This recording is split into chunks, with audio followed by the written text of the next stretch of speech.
ঈশ্বরের ধন্যবাদ হোক, ঈশ্বরের নাম উচ্চীকৃত গৌরবান্বিত হোক। আমি রেভারেন্ড পার্থ চ্যাটার্জি আবার একবার ঈশ্বরের সুন্দর মধুর পবিত্র জীবনদায়ী বাক্য নিয়ে আপনাদের জন্য এসেছে।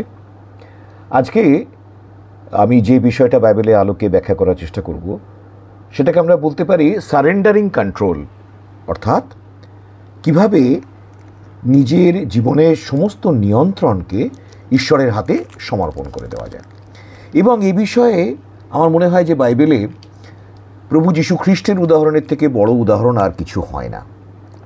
কেন এই কথাটা বললাম? কেননা খ্রিস্ট সমস্ত কিছুর নিয়ন্ত্রক ছিলেন। আমরা জানি যে সৃষ্টি হয়েছিল তার মধ্যে দিয়ে, কারণ তিনি সেই জীবন্ত ঈশ্বরের বাক্য লোগস, সমস্ত কিছুই তার নিয়ন্ত্রণে ছিল।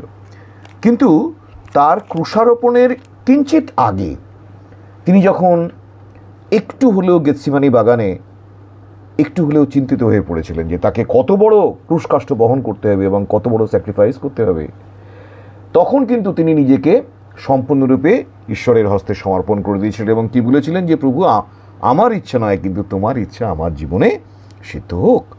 এই যে সম্পূর্ণরূপে নিজের ইচ্ছা, নিজের জীবনের গতিপথ, নিজের সমস্ত কিছু ঈশ্বরকে সমর্পণ করে দেওয়া, এটাই আমাদের কাছে শেখার বিষয়।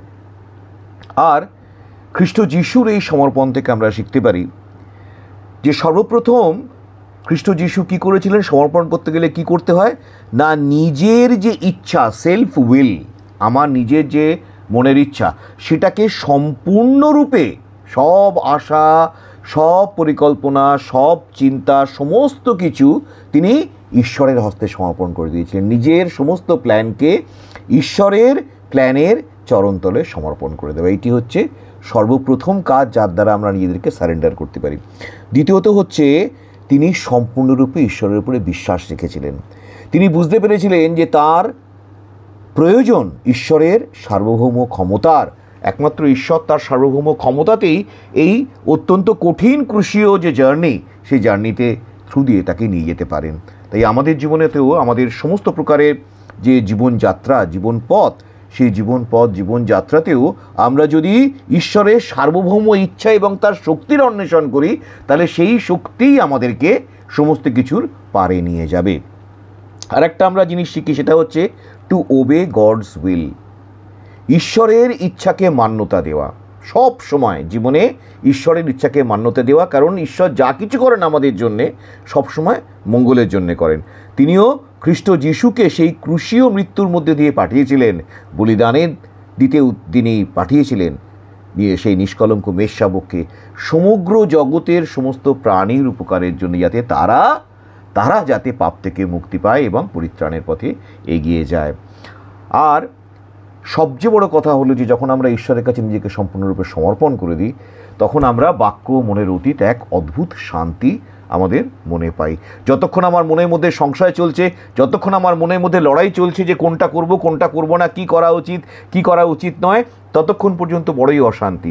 আর যখন সমস্ত কিছু ঈশ্বরের হস্তে সমর্পণ করে দিলাম, প্রভু আমার ইচ্ছা নয় তোমার ইচ্ছা, তোমার সার্বভৌম ইচ্ছা এবং তোমার শক্তি আমার জীবনে কাজ করুক, সঙ্গে সঙ্গে আমার মন, আমার হৃদয়, আমার প্রাণ সেই অদ্ভুত সুন্দর শান্তির অন্বেষণ পেল। তাই আমাদের এই মানব জীবনে অনেক সময় এমন সময় আসে যখন আমরা বুঝতে পারি না যে আমাদের এই জীবনটাকে নিয়ে আমরা কি করব, আমাদের জীবনটাকে আমরা কোন পথে নিয়ে এগিয়ে যাব, কোন পথে আমাদের এগোনো উচিত, কি করা উচিত কি করা উচিত না। আর সেই সময়গুলোতেই আমাদের সব সময় মনে রাখতে হবে যে আমরা যেন নিজেদের সমস্ত ইচ্ছাকে, নিজেদের সমস্ত আশা আকাঙ্ক্ষাকে ঈশ্বরের চরণতলে সমর্পণ করতে শিখি।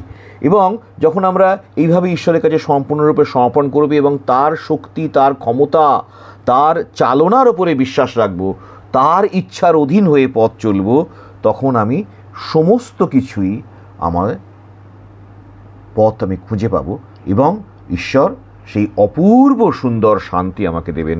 একটা খুব সুন্দর বই আছে, খুব নামকরা একজন লেখকের, অসওয়াল্ড চেম্বার্সের। তার বইটার নাম হচ্ছে দ্য সারেন্ডার্ড লাইফ। যদি কোনো দিন সুযোগ পান, সময় পান, এই বইটা পড়বেন, দ্য সারেন্ডার্ড লাইফ। দেখবেন যে অসওয়াল্ড চেম্বার্স কি সুন্দর একটা সমর্পিত জীবনের কথা বলেছেন, যে একটা সমর্পিত জীবন কেমন হওয়া উচিত। অথবা আর একটা খুব সুন্দর বই আছে, সারেন্ডার, বইটার নাম শুধু সারেন্ডার, বাই কাইল আইডলম্যান। আর একটা খুব সুন্দর বই, যেটা পড়লে বোঝা যায় যে একটা সমর্পিত জীবন কেমন হয়। আমরা প্রভুর কাছে প্রার্থনা করি এবং নিজের জীবনের দিকে তাকিয়ে দেখি যে আমার জীবনের কোন জায়গাটাকে ঈশ্বরের চরণতলে সমর্পণ করার প্রয়োজন আছে, এবং প্রার্থনা করি যেন ঈশ্বর আমাকে এক সমর্পিত জীবন দেন। সমর্পিত জীবন, শান্তির জীবন নিয়ে আমি যেন সুন্দরভাবে ঈশ্বরের সঙ্গে বাঁচতে পারি। ঈশ্বরের ধন্যবাদ হোক, ঈশ্বরের নাম উচ্চীকৃত হোক, গৌরবান্বিত হোক। Amen, amen, amen.